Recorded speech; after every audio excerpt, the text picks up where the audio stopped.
خیلی نگاه میکنی؟ میگم چه آهنگ عاشقانه دو نفره‌ای گذاشتن نه؟ نه خیلی خوبه که مامان میشه بگی اون آهنگی که دوست دارم رو پلی کنم؟ مامان؟ آره دخترم.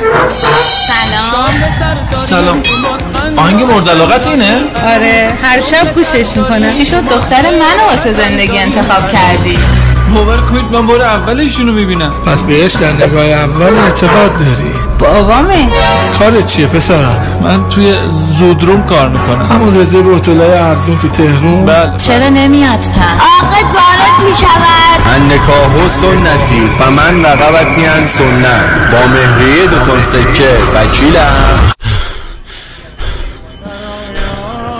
خیلی نگاه میکنی؟